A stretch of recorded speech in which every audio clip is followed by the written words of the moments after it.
The training hall was silent. Rows of alien cadets sat on long benches, their wide, dark eyes fixed on the single figure at the front of the room. Their scales shimmered faintly in the artificial light, their antennae twitched, and their claws drummed nervously against the wooden desk. None of them spoke, none of them dared. On the table before them lay an assortment of strange objects: cloth straps, metal rods, bottles of clear liquid, sharp hooks, and at the very center, resting under the human's hand, was a long, gleaming knife. The human instructor lifted it slowly, letting the light catch the blade. He smiled, calm, steady, almost bored, as though holding a deadly weapon in a classroom was perfectly normal. The cadets leaned forward. Some hissed softly, others whispered in their native tongues. The noise grew louder until the human's voice cut through the air. "Today," he said, his tone low but firm, "we learn real first aid." The room froze. First aid?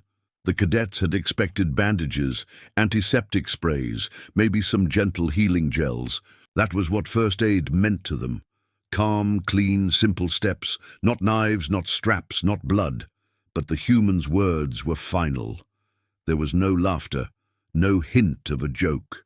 One cadet, a tall insectoid named Kirat, raised a trembling limb. "Instructor," he asked, clicking his mandibles nervously, "why the weapon? This is healing class, yes?" The human tilted his head. "Yes," he said. "This is healing. This is survival, and sometimes survival is messy." He placed the knife flat on the table. The sharp sound echoed in the hall like a warning bell. The aliens exchanged uneasy looks. Their worlds were peaceful, civilized. They healed with advanced machines and soft light scanners.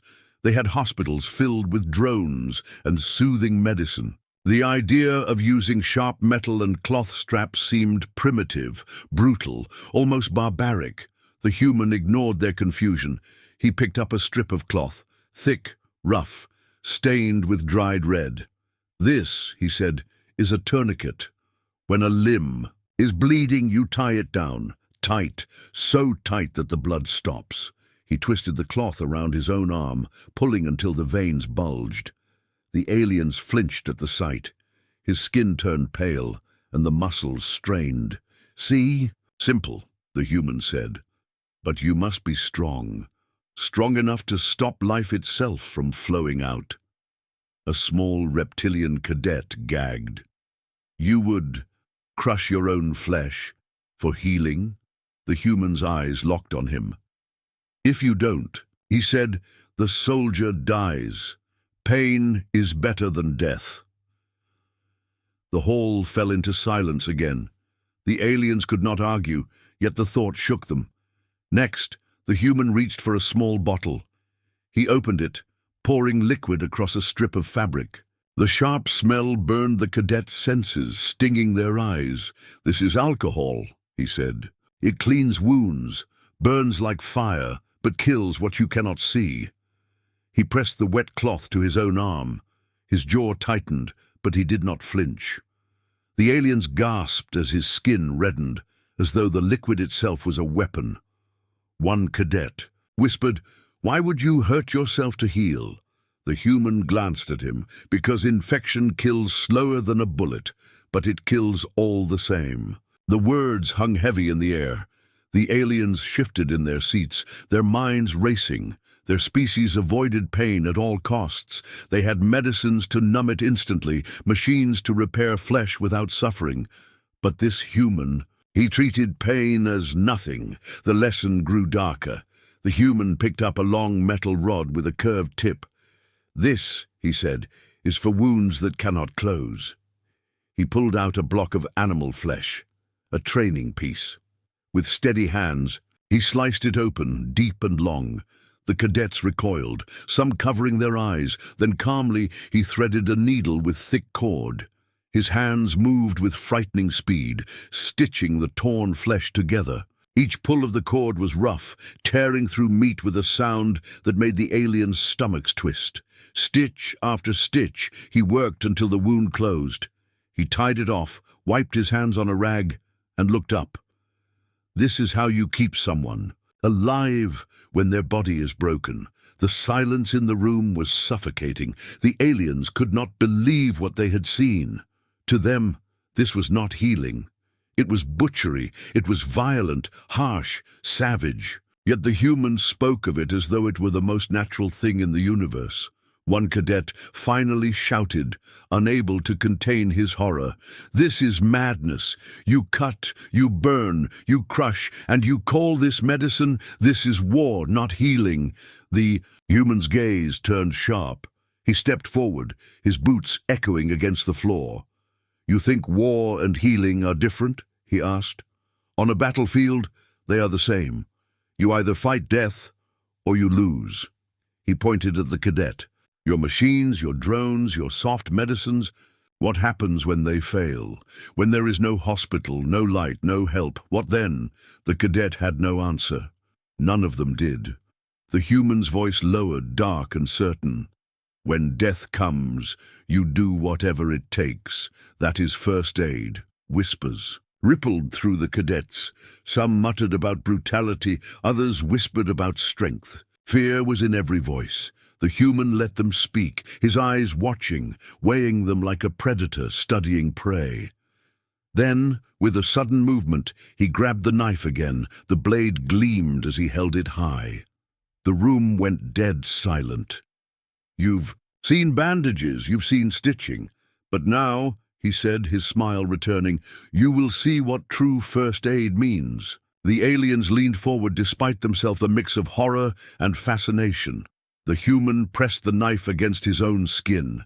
Gasps erupted. One cadet nearly fell from his seat. "You wouldn't—" But the human only grinned. This was the easy part. Now! He dragged the blade just enough to let a thin line of red appear on his arm. The drop of blood fell, bright against the white floor. "We bleed for real." The room exploded in chaos. Some cadets shouted in fear. Others covered their faces. A few could not look away, their eyes locked on the red drop spreading slowly across the human's skin. The human's voice cut through the panic. Calm, unshaken, almost cold. "This," he said, holding up the blood for them to see, "is the reality of first aid. Pain, blood, sacrifice. On a death world, this is how we learn, and this is how we survive." The aliens shivered. They had thought they came to learn medicine. Instead, they were witnessing war disguised as healing. None of them knew what the next lesson would bring, but they all knew one thing. This was only the beginning. The training hall was thick with tension. The alien cadets could still see the thin red line across the human's arm from the last lesson. Some of them had not stopped staring since that drop of blood fell onto the floor. It was still there, a single mark against the pale surface, glowing like a warning signal. The human instructor stood calmly at the front. His eyes scanned the room as if daring anyone to look away. His hand rested near the knife. The cadets felt as if they were prey, waiting for the predator's next move. And then it happened. Without warning, the human pressed the blade deeper into his arm. Gasps exploded across the hall. The sharp sound of metal against flesh was followed by the sickening sight of blood spilling down his arm, bright red. Too much, too fast. Several alien cadets recoiled in horror. One covered his mouth with trembling hands, fighting nausea. Another fell backward off his bench with a thud. A few shrieked in their languages, their voices high with panic, but the human did not even flinch. His face remained calm, eyes sharp, his jaw set with terrifying control. Blood ran freely down his skin, dripping onto the floor in dark spots that spread wider and wider. The silence broke only when a reptilian cadet whispered, voice cracking, "He is killing himself." The human looked up, his voice cutting through. The chaos, like cold steel. "No, I am teaching you." He stepped toward the table, leaving a trail of crimson drops behind him. With his free hand, he picked up a packet of coarse powder. The aliens leaned forward despite their terror, unable to look away. "This," the human said, "is clotting agent. You pour it on the wound. It burns. It feels like fire crawling under your skin. But it stops the bleeding." Without hesitation, he ripped the packet open with his teeth and dumped the powder directly into the cut. The cadet shrieked as the human's muscles clenched from the pain. His knuckles whitened, his breathing deepened, but he still stood tall, never faltering. Before their eyes, the river of blood slowed. The crimson flow turned into a sluggish trickle, then stopped almost entirely. The human raised his arm for them all to see. "Pain," he said. "Pain is nothing. Losing blood is death. Always remember the difference." The aliens murmured among themselves. Their minds spun in disbelief. To them, wounds were sealed instantly by healing rays. No blood, no screams, no pain. And yet this human, this insane, fearless creature, was bleeding in front of them, teaching them that survival meant suffering. He was not finished. The human pressed a thick wad of cloth against the wound, applying crushing pressure. "Clotting is not always enough," he explained, his voice steady. "When blood fights to escape, you fight harder." He pushed down harder. The cloth turned red almost instantly, soaking through. But he kept pressing. The cadets could see. The veins in his neck bulge, the effort in his muscles. The room smelled of iron now, sharp and metallic. Some cadets gagged at the scent. Others trembled, unable to breathe. Still, the human continued. Finally, he dropped the soaked cloth and reached for the needle and cord. "This," he said, "is the last defense." The aliens froze. They knew what was coming. They had seen him stitch dead flesh in part 1, but now this would be his own body. He slid the needle through his skin, piercing the edge of the wound. Blood oozed around the metal. His jaw tightened, his brow furrowed, but his hands did not shake. The cord pulled through with a sickening sound. One cadet whimpered, covering his eyes. Another whispered desperately, "Make him stop!" But the human was relentless. Stitch after stitch, he pulled his flesh together. The cord crisscrossed the open cut until the wound closed. Each knot tied with precision. Each movement fast, efficient, merciless. The aliens could barely watch. Some turned away, ears pressed flat, antennae drooping. But others stared, hypnotized by the horror. They could not understand how he endured it, how he kept his voice steady. When he was done, the wound was ugly, but sealed. Thick black cord held the skin shut, the flesh raw and angry. The human wiped his bloody hands on a rag and looked up at the class. His eyes were calm, steady, almost cold. This is how you save a life when death is already reaching for it. Silence fell. The aliens were too stunned to speak. Finally, one cadet, small, bird-like with wide, trembling eyes, broke the silence. "Why?" she asked softly. "Why would humans learn such things? How many times have you done this? How many wars? Have you fought to learn this?" The human looked at her for a long moment. Then he sighed, as if remembering ghosts. "Too many," he said quietly. His voice carried no pride, no arrogance, only the heavy weight of truth. The cadets shivered. They had studied history. They knew humans had fought countless wars on their own world, long before they ever reached the stars. But seeing it, watching this man bleed and stitch himself together in front of them, it was no longer a story. It was real, and it terrified them. The human walked back to the table, laying the bloody tools in a neat row. His movements were calm, precise, as though nothing unusual had happened. He might as well have been teaching them how to write. But the cadets knew better. This was no ordinary lesson. This was a window into the heart of a species that refused to surrender. Their machines healed without pain. Their medicines soothed instantly.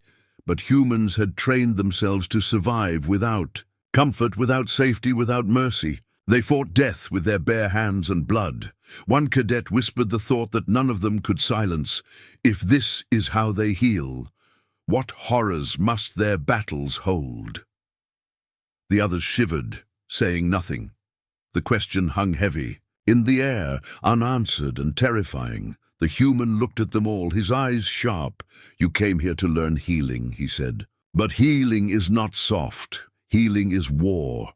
War against death itself." He leaned forward, resting both blood-stained hands on the table. "And this war never ends." The cadets swallowed hard. None of them dared to speak. None of them dared to move. The human straightened, picked up the knife again and smiled faintly. "Today you have only watched. Tomorrow—" He let the blade gleam in the light. "Tomorrow you will act." The hall filled with silence again. Heavy, fearful, unbreakable, and in that silence, every alien cadet knew one truth. They had only just begun to understand what it meant to learn from a Deathworlder. The air in the training hall was heavy with the smell of blood and burned cloth.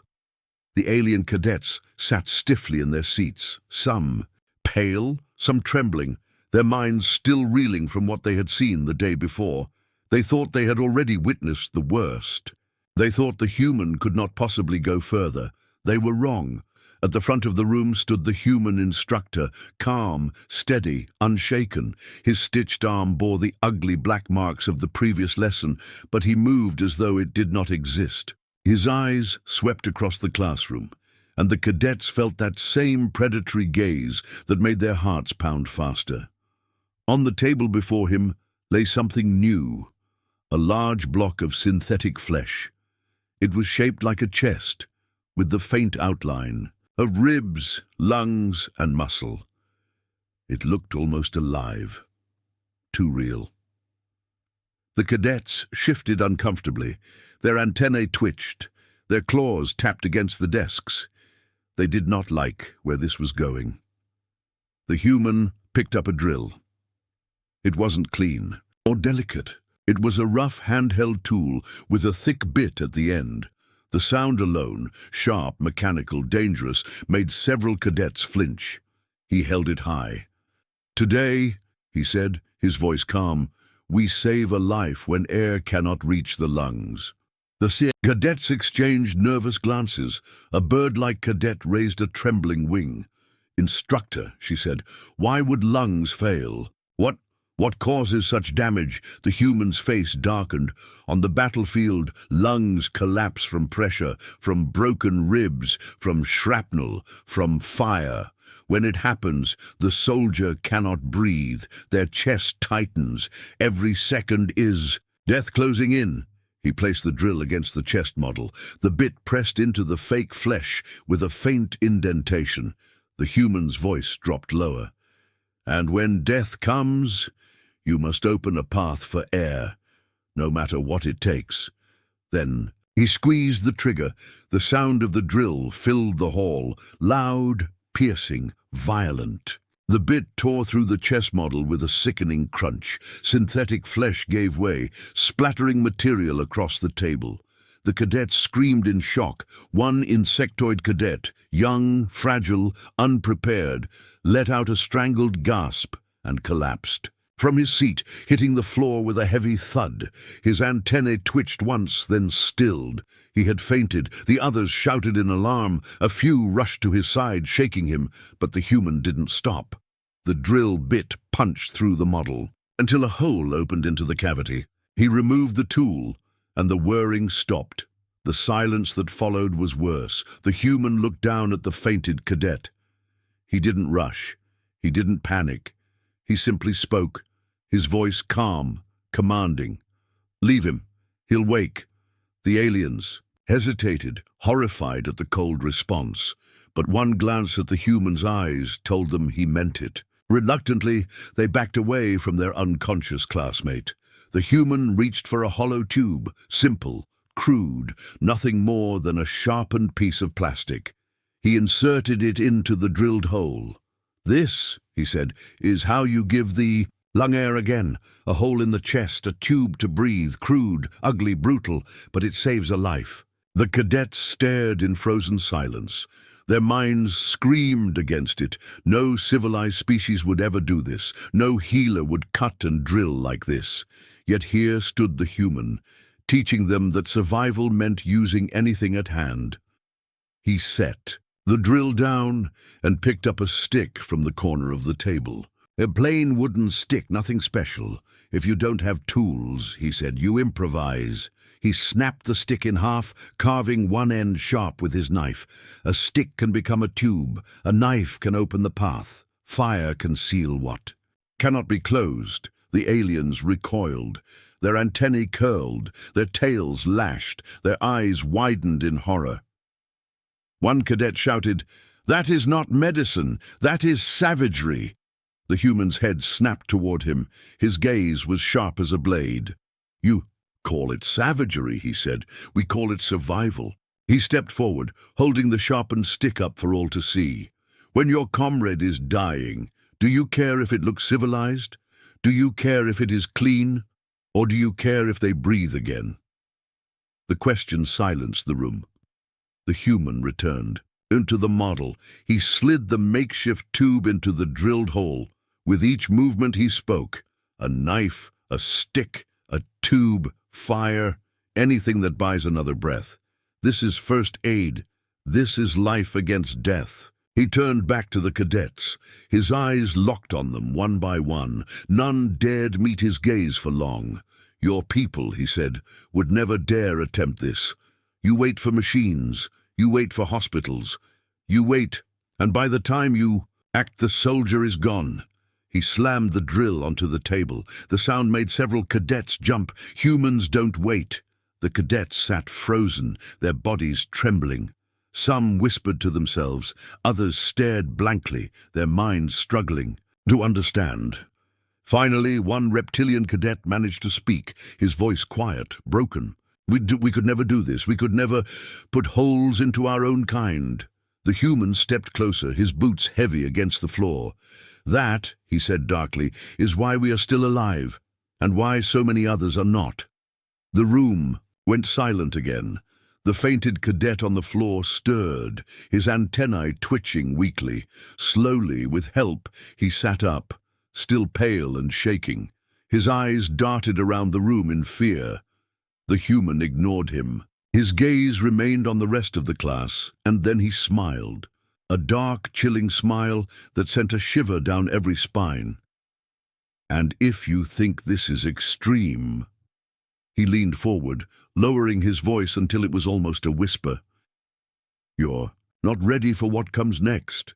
The silence that followed was suffocating. The alien cadets could hear their own hearts pounding. They could feel the weight of his words pressing against them like a storm on the horizon. None of them spoke. None of them dared, because every one of them knew. The next lesson would break them in ways they could not imagine. The alien cadets thought they had seen enough horror, knives cutting flesh, blood spilling on the floor, a drill tearing open a chest. They believed nothing could shock them further. They were wrong. The human instructor stood before them again, his face expressionless, his stitched arm now covered in rough bandages. His eyes scanned the room. The cadets felt like prey under the gaze of a predator, waiting for his next strike. "Today," he said calmly, "we learn about shock." He walked across the room, his boots echoing against the cold metal floor. His voice carried the weight of command. Shock kills. It shuts the body down when blood is lost, when pain is too great, when the mind gives up, if you cannot fight it. Suddenly, without warning, he grabbed a small insectoid cadet by the collar. The alien squealed in panic as the human dragged him across the floor toward a massive container filled with water. Steam rose faintly from the surface. It wasn't warm steam, but cold mist. The water glistened with ice floating on top. The cadet flailed desperately. "No, instructor, what are you—" The human's voice thundered. "Learn to fight shock or die." and with a single motion, he hurled the cadet into the freezing water. The hall erupted. Alien cadets leapt from their seats, shouting, screeching, their antennae and tails lashing in panic. The insectoid student hit the water with a splash, thrashing wildly, his limbs smacking against the surface. His shrieks filled the air, high, frantic, broken. The human stood over him, unmoved. "Breathe," he roared. "Control it!" The insectoid clawed at the edge, eyes wide with terror, his carapace trembling, his body seized under the cold, unable to obey. The cadets screamed at the instructor. "You'll kill him! Stop this madness!" But the human ignored them. His voice cut through the chaos like thunder. "This is shock. Your body tells you to give up, to stop, to die." He knelt, his face close to the freezing alien struggling for breath. "And you must tell your body no!" The insectoid gasped and sputtered, water splashing around him. The human's hand suddenly shot out, gripping the cadet by the neck, strong, steady, unyielding. He did not pull him out. He held him just above the waterline, forcing him to look into his eyes. "Listen to me," the human said, his voice low and sharp. "Slow your breath. In, out, in, out." The cadet's limbs thrashed, but slowly, shakily, his movements slowed. His frantic gasps turned into ragged, uneven breaths. Then, at last, something shifted. His body began to obey. The human watched closely. He saw the panic fade slightly. The alien was still trembling, but he was no longer drowning in fear. Only then did the human pull him from the water and drop him on the floor. The cadet lay there, gasping, his chitin shivering violently. His eyes were wide with shock, but he was alive. The room went silent. The human stood tall, looking over the others. His voice was cold and certain. "This is why you fear us. You live soft lives. You avoid pain. You avoid struggle. But shock does not care for comfort. Shock does not wait for your machines. Shock comes suddenly, and unless you are stronger than your own body, you die." He walked slowly across the room, each step heavy. His words fell like hammers. "This is why we train. We cut ourselves. We bleed, we burn, we drown. We break bones and keep moving. We teach our bodies one truth: pain does not mean death." The cadets stared at him, horrified. Some of them were trembling as much as the insectoid who had nearly drowned. One bird-like cadet raised her wing timidly. "But why? Why would you force yourselves to suffer so much? Why do humans push past such limits?" The human stopped. He turned to her, his eyes softened for the briefest moment. "Because our world never gave us a choice." The hall fell into silence again. The cadets had read about Earth. A death world, a place of storms, predators, diseases, and endless conflict. They had heard the word Deathworlder whispered in fear, but until now it was only a word. Now, watching this human hurl his own student into freezing water, they understood. Deathworld logic was simple. Suffer now, survive later. The cadets shifted nervously, their whispers filling the room. Some muttered that humans were insane. Others whispered that this training was cruelty, not medicine. But deep down they all felt the same chilling realization. This was why humans were different. This was why humans survived wars no other species could. This was why humanity's name was feared across the stars. The insectoid cadet finally sat up, still shivering, but alive. His eyes were wide with new understanding. His mandibles clicked softly as he whispered, "I thought he was trying to kill me, but he showed me how to live." The others looked at him in disbelief, but they could not deny the truth in his voice. The human clapped his hands once, loud and sharp. "Enough for today. Tomorrow you will all face the cold. You will all learn, or you will fail. And failure," his eyes darkened, "means death." The cadets froze. Some wanted to protest, some wanted to run, but none dared speak. The human turned toward the door. At that exact moment, A sharp alarm blared through the facility. Red lights flashed along the walls. A mechanical voice rang out in every language at once. Casualties incoming. Prepare emergency units. Casualties incoming. The cadets stiffened. Their hearts pounded. Their antennae and tails stood on end. The human smiled faintly. Not a kind smile, not a cruel one. Just steady. Inevitable. He turned back to the class, his voice calm. Looks like your training will be tested for real. The alarm screamed through the hall. Red lights pulsed along the walls like a heartbeat. Sirens wailed in a rhythm that cut straight into the bones of every alien cadet. The words repeated in mechanical tones. Casualties incoming. Emergency priority. The cadets froze where they stood. Their hearts raced. Their eyes darted to the door as if monsters were about to burst through. The human instructor, however, did not flinch. He did not panic. He simply adjusted his bandage, checked the tools on the table, and said in a calm voice, "Prepare yourselves. This is no longer a lesson." The doors slammed open. The air was filled with the stench of blood. Soldiers were carried in on stretchers, human and alien alike, their bodies broken and burned. One was missing half a leg. Another clutched his chest, blood bubbling with each breath. Another was screaming, clutching a charred arm that was little more than blackened flesh. The cadets recoiled. Some gagged, others turned pale, a few covered their faces with trembling hands. The instructor barked, "Clear the tables! Move!" The humans moved instantly. Tools clattered, gloves snapped on. Bandages, clamps, and blades appeared in their hands. Within seconds, the sterile classroom had transformed into a war-zone hospital. The cadets, however, could not move. They stood frozen, wide-eyed, pressed against the walls, watching the horror unfold. The first stretcher slammed onto a table. A human soldier lay there, leg mangled and pouring blood. Without hesitation, one of the medics grabbed a saw. The cadets gasped as the saw bit into bone. The sound was wet and sharp. "Tourniquet!" the medic barked. Another human tied a strip so tight the blood flow slowed. The leg came off in seconds. The stump was pressed against a glowing iron rod. The smell of burning flesh filled the air as the wound was seared shut. The soldier screamed once, then passed out. The alien cadets cried out in horror. "They're killing him!" "That's barbaric," but the human instructor's voice was steel. "No, they're saving him. He'll live."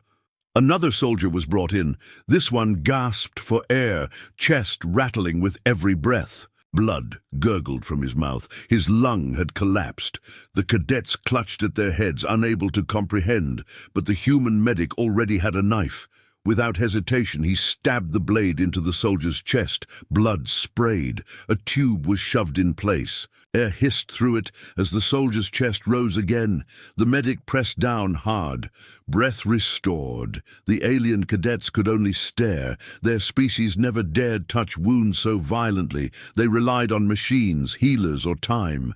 But these humans, these Deathworlders, tore their comrades open to keep them alive. The third stretcher came in carrying an alien soldier. A reptilian warrior, scales scorched black, hissed weakly. His arm dangled, bones visible through the charred flesh. The cadets rushed forward, instinct pulling them to help their fellow species, but they froze when they saw what the humans did. A medic grabbed a blade and cut away the burnt flesh. Another pressed a glowing metal tool down, sealing vessels shut with fire. The reptilian thrashed in agony. One cadet cried out, "You're torturing him!" The instructor turned sharply, eyes like knives. "No, we are not torturing. We are buying him a chance. Pain is temporary. Death is not." The cadet shrank back, silent. Everywhere chaos reigned, blood on the floor. Tools clattering, soldiers screaming, humans shouting commands, and yet, amid the storm, the humans worked like machines. No hesitation, no panic, every action sharp, brutal, and necessary. The alien cadets were trembling, clutching themselves. Their minds spun, their stomachs churned. One whispered, "This is not medicine, this is war." Another muttered, "How many times?" How many wars did they fight to learn this? No one answered. Then it happened. One human medic turned, his gloves soaked in crimson. He scanned the alien cadets, wide-eyed, trembling, useless, his gaze locked on a young avian cadet who stood closest. The medic strode over, thrusting something into her hands, a blood-soaked clamp. The avian cadet froze, feathers trembling, her wings pressed tight against her body. She looked down at the tool, then back at the medic in horror. I can't," she stammered. The human leaned close, voice sharp and unyielding. "You can. Hold pressure, or he dies." He pointed at a soldier on the table, blood pumping from a wound in the neck. The avian cadet's heart raced. Her claws shook. Every instinct screamed to drop the tool and run. But the soldier's eyes were wide, pleading. His blood poured onto the floor. The medic's voice cut through her terror. "Your turn." And the room fell silent. Every cadet stared. Every alien held their breath. The avian cadet looked down at her trembling hands, soaked in blood. She stepped forward slowly, her legs weak beneath her. Her heart thundered in her chest. She pressed the clamp down. The soldier gasped. The bleeding slowed. The cadet's vision blurred with tears. She whispered, almost in disbelief, I saved him." The medic nodded once. The instructor's voice carried through the hall, calm and steady. "This is no longer training. This is survival. And now you are part of it." The camera would hold on the cadet's blood-covered hands, shaking but firm, as the instructor looks to the rest of the class. His eyes narrow, his voice low and certain. "Every one of you will bleed before this day ends." The screams did not stop. The training hall was no longer a classroom. It had become a battlefield hospital. Blood pooled on the floors. The air was thick with iron and smoke. Stretcher after stretcher was rushed in, carrying broken bodies. Alien cadets pressed themselves against the walls, their bodies trembling, their stomachs turned. Their eyes begged to look away, but they could not, and the humans worked without pause. Blades cut. Fire seared flesh, tubes stabbed into lungs. Every action was fast, brutal, and necessary. But now, humans were no longer the only ones working. A young avian cadet stood over a human soldier, blood-soaked clamp in her claws. She pressed it against the spurting wound, her wings trembling with fear. The bleeding slowed. The soldier's breathing steadied. She had done it. She had saved a life. But as the relief touched her, horror followed. Her hands shook. Her feathers were matted red. The sound of the soldier's rasping breath echoed in her skull. She wanted to throw the tool away, to wash her claws clean, to run. But the human medic's voice cut through. "Good. Now hold it. Don't let go. If you stop, he dies." Her chest tightened. There was no escape. Across the room, another alien cadet was yanked forward. He was tall and reptilian, scales glittering with fear. A human shoved a blood-soaked bandage into his hands and barked, "Chest wound, hold pressure!" The reptilian hesitated. The soldier on the table gasped, blood bubbling from his chest. "I can't," the cadet stammered. The human's eyes were cold. "Then watch him drown in his own blood." The cadet froze. His claws quivered. He looked into the soldier's eyes, desperate, pleading, fading. With a trembling roar, he pressed the bandage down. Blood soaked his scales. The soldier's chest heaved, his breaths ragged but steadying. The cadet's own heart hammered in his ears. His mind screamed to stop, but his hands did not move. Around the hall, one by one, the aliens were dragged from the shadows. A feline cadet was forced to stitch torn flesh while a human guided her claws. She whimpered with each pull of the needle, but the wound closed. A crystalline student whose kind had never touched blood in their history was given a cauterizing iron. Their hands shook so badly the human grabbed their wrist and forced it down onto the wound. The smell of burning flesh filled the air. The crystalline student nearly collapsed from shock, but the bleeding stopped. Every alien was made to act. No one was spared. The humans shouted at them, guided them, forced them, clamp it here. Deeper, don't fear the cut. Hold pressure until your arms give out. There was no choice. Failure meant death. The screams grew louder. The cadets' bodies trembled with exhaustion. Their minds reeled from the horror. But beneath it all, a new realization clawed its way into them. This was not cruelty. This was not madness. This was war, and humans had been forged in it. One cadet, a young insectoid, froze over a patient. The soldier on the table convulsed, a throat torn open. The insectoid chittered in panic, his mandibles clacking. "I can't, he's dying." The human instructor stepped forward, grabbed the insectoid's trembling hands and pressed them hard against the wound. "You don't have to want this. You just have to do it. Do you understand?" The cadet's antennae shook. His vision blurred, but he pressed down. He felt the soldier's pulse weaken under his grip. "Harder!" the human barked. The insectoid pushed with all his strength. Seconds later, the bleeding slowed. The soldier's breaths steadied. The insectoid cadet gasped, tears streaming from eyes unused to crying. He's alive." The instructor's voice was low but steady. "He's alive because you did not let go." Time lost meaning. The cadets no longer counted minutes. They only counted breaths, theirs and the wounded's. Every movement was a battle. Every scream a dagger in their minds. But slowly they learned. Their claws grew steadier. Their hands shook less. Their eyes, once wide with terror, began to harden with grim focus. For the first time, they understood. Humans did not see death as a quiet end. Humans did not accept it as inevitable. They fought it, with knives, with fire, with bare hands if needed. They fought it with everything they had, and now the aliens were fighting too. Finally, after what felt like hours, one soldier was lifted from the table. His body was broken, his face pale, but he breathed. He lived, and he lived because an alien. Cadet, a trembling reptilian who had nearly run moments before, had cut, pressed, stitched, and burned under human command.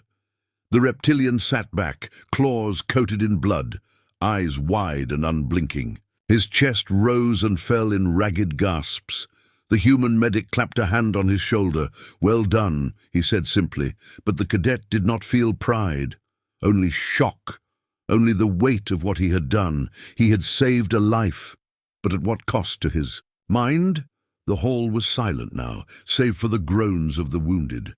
The aliens sat on the blood-stained floor, their bodies trembling, their faces pale. Their hands, their claws, their feathers, all painted in red.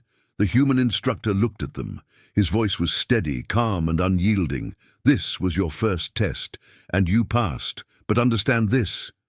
His gaze swept across their broken expressions. "Saving lives will break you, again and again, and yet you must keep fighting. Because if you don't, no one else will." The camera lingers on the reptilian cadet's blood-stained claws as he stares at them in disbelief. His voice is low, shaking. "I saved him, but part of me feels like I died with him." The screen cuts to black. The night was quiet. Too quiet. The training hall had been scrubbed, but the smell of blood lingered. The wounded soldiers were resting in another chamber, tended by experienced medics. The alien cadets were led outside, to the open field beyond the academy walls. There, a fire had been built. Its light flickered across their pale, exhausted faces. The flames cracked and hissed, and every cadet sat in silence, staring at the sparks as if they might burn away the memories of what they had seen. But the memories clung like chains, the screams, the blood, the human voices shouting, "Hold! Gut, burn it shut!" No one spoke at first. They were too tired, too shaken, too changed. Finally, one cadet broke the silence. It was the reptilian who had saved a soldier with his own claws. His eyes still carried a haunted look, but his voice was low and steady. "They," he whispered, staring into the fire. "They bleed for each other. The others turned toward him. He licked his lips nervously but kept going. Not one of them hesitated. Not one of them stopped, even when the wounds were hopeless, even when death was already reaching. They fought for every breath, every drop of life. The avian cadet wrapped her wings tight around herself. Her feathers were dull, still stained faintly red. And they forced us to do the same. They didn't ask if we could handle it. They didn't give us a choice. The insectoid chittered softly. His mandibles clicked with unease. Do you think this is why they survive wars that would destroy us? The crystalline cadet tilted their faceted head, the firelight scattering across their glass-like skin. It is not their ships, it is not their weapons, it is this, their refusal. The group fell silent again, as if the words themselves were heavy enough to press them into the ground. One feline cadet, her fur bristling, finally growled, "I fear them." The others turned to her. She didn't back down. Her claws dug into the dirt. Every instinct in me says this is wrong. To cut, to burn, to stitch like they do. It is savagery. It is madness. And yet, her voice cracked, but she pushed on. And yet I respect them for it. Because while we would step back, they step forward. While we would mourn, they fight. Her eyes gleamed in the firelight. And that is why they win. The cadets murmured in agreement, each whisper tinged with awe and fear. They call them Deathworlders, said the crystalline student, and I finally understand. They are not the strongest. They are not the fastest. They are not the most advanced. The insectoid leaned closer to the fire, his antennae trembling. But they will not let one of their own die without a fight. The avian cadet whispered, voice barely audible, even if it means tearing their own bodies apart to keep breathing. A shiver ran through the group. Respect, fear, both sat heavy in their hearts. The humans had been silent all this time. They sat at the edge of the fire, watching the cadets. Their faces were unreadable, lit in half shadow by the flames. Finally, the lead instructor stood. His uniform was still stained with the blood of the day before. His eyes swept across the cadets, each of them trembling, each of them changed. You have begun to understand, he said. His voice was calm, steady, and colder than the night air. You now know what it means to fight death itself. The cadets lowered their heads. None dared to speak. But you are not finished. His words struck like iron. The fire popped. The silence deepened. Tomorrow, the human said, you face your final test. The reptilian cadet's scales prickled. Final test? The human nodded. His gaze was hard, unwavering. Tomorrow, he said, you perform first aid. On us. The fire hissed as a log collapsed into embers. The aliens stared at him in shock. The avian cadet's feathers puffed in alarm. The insectoid's mandibles clacked loudly. You, the crystalline student stammered. You mean on living humans? The instructor's expression did not change. Yes. Gasps rippled through the cadets. The reptilian leaned forward, eyes wide with disbelief. But what if we fail? What if we... The human's gaze darkened. Then we bleed. The words hit harder than any shout. The fire seemed to die down around them, shadows creeping closer. The cadets froze, their throats dry. The feline cadet finally found her voice. You would risk yourselves for us to practice. The instructor's lips curved into something that was not quite a smile. We already risk ourselves. Every time we go to war, every time we step onto a battlefield. You want to understand. Humans? His eyes gleamed in the firelight. Then you must hold our lives in your hands. The cadets whispered among themselves, voices sharp with fear. This is madness. They'll make us hurt them. What if we kill them? The insectoid shook his head violently. I cannot cut into living flesh, not theirs. But the avian's voice was soft, trembling. We cannot refuse, can we? The crystalline cadet's facets shimmered faintly. No, refusal is not an option. That much we have learned. They all looked to the humans again. The instructor's face was calm, but his eyes were sharp as blades. "Tomorrow," he repeated, "you will save us, or you will break." The fire burned lower, the night grew colder, and the alien cadets sat in silence, their hearts pounding with dread. They had feared human methods. They had feared human brutality. Now they feared something far greater. They feared what it would mean to hold a human life in their trembling hands. The screen fades on the fire burning down to embers, alien cadets staring into the flames with wide, haunted eyes.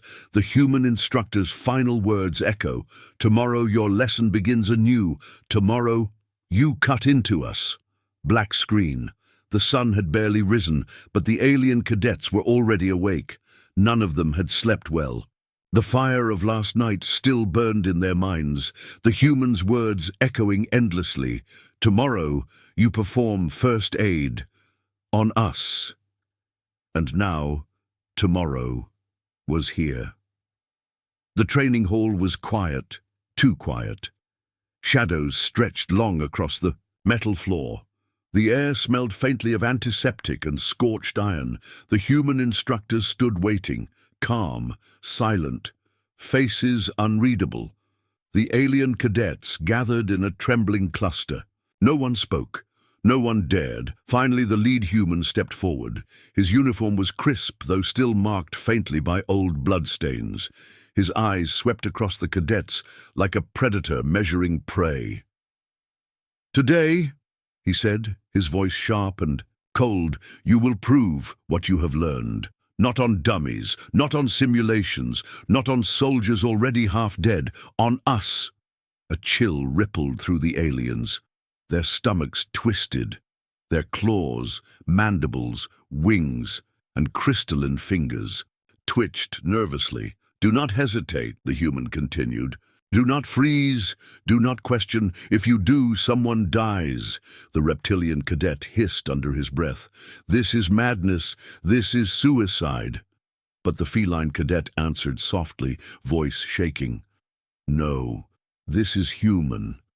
Before they could say more, the lead instructor moved. He pulled a knife from his belt, swift, precise, and slashed it across his own arm. Gasps filled the room. Blood welled instantly, pouring down his sleeve. The alien cadets nearly fainted. The avian cadet staggered backward, feathers puffing in horror. He's cutting himself!" The crystalline cadet trembled, light flickering through their facets. "This cannot be real! This cannot!" But the human's voice cut through their panic like a blade.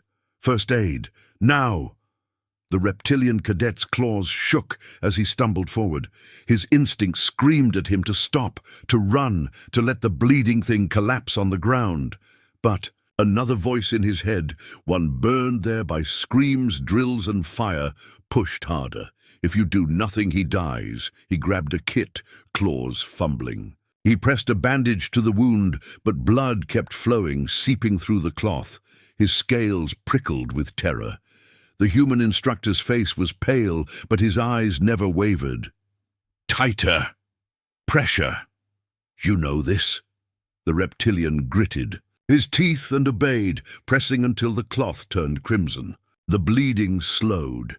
His own chest heaved with panic, but the human nodded once, approving.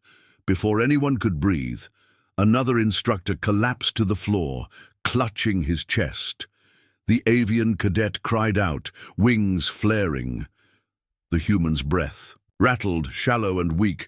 "Collapsed lung," barked one of the other humans. "Fix it." The avian's feathers quivered. I can't." "You will," the human snapped. The avian froze. But then she remembered the drill, the fake chest, the awful hole the humans had forced her to make. Her wings trembled as she grabbed a tool with shaking talons. She pressed it to the instructor's side, beak clenched, and pushed. The human jerked, but air rushed out, hissing. His chest began to rise again, steadier now. The avian collapsed back, gasping, trembling from beak to claw. But the human opened his eyes. alive. "You did it," he rasped. Her feathers shook uncontrollably, but for the first time, she believed. The tests continued. A human fell with a deep gash to the leg, an insectoid cadet forced a stitch through quivering flesh with clumsy mandibles. Another convulsed from shock, until a crystalline cadet forced fluid into his veins. Hands glittering with terror. Again and again humans collapsed, bleeding, gasping, writhing, and again the aliens fought their own horror and saved them. Their claws, wings, mandibles, and crystal fingers worked as one, guided by human. Shouts and instinct born from trauma. They bled, they trembled, they nearly broke, but they did not stop. Finally, silence. The floor was smeared with blood. The tools were soaked red. The cadets were shaking, pale, drenched in sweat. But the humans were alive. Every one of them. The cadets collapsed where they stood, gasping, some sobbing openly. They had done the impossible. The reptilian whispered hoarsely, It's over." But the lead instructor, arm bound in bloody bandages, stood tall. His voice carried across the chamber. "You succeeded." The aliens looked up, stunned. Relief washed over them in trembling waves, until the instructor's next words froze them where they sat. "Understand this. Every wound was real." The cadet stared in disbelief. The avian's feathers bristled. "What?" The crystalline cadet's facets shimmered violently. No, you wouldn't." But the human only nodded. His voice was calm, steady, horrifyingly certain. "Every cut, every hole, every risk. We do not teach with lies. We do not pretend with dummies. You held our lives in your hands, and you did not let us die." The silence was crushing. The cadets looked at each other, eyes wide with terror. Their hands still trembled with phantom blood. Their hearts pounded with the weight of what they had just done. The feline cadet's voice was barely a whisper. "Why?" The human looked at her. His eyes were cold, but not unkind. "Because war is never safe. Because death never pretends. Because if you cannot face blood, you cannot face war. And if you cannot face war—" He paused, gaze sweeping the cadets like fire. "You will lose." The cadets left the hall in silence. They had come as students. They left as something else, changed, scarred, marked forever. Their whispers spread quietly at first. But whispers in the galaxy travel faster than ships. Humans train with real blood. Humans bleed for each other without hesitation. Humans fight death itself, and they win. And across the stars, fear began to spread. Not of human fleets, not of human weapons, but of something far worse, human willpower, the kind that stares death in the face and refuses to let it win. The final shot fades to black over the cadets' haunted whispers. They are Deathworlders, and they do not surrender to death. They make death surrender to them.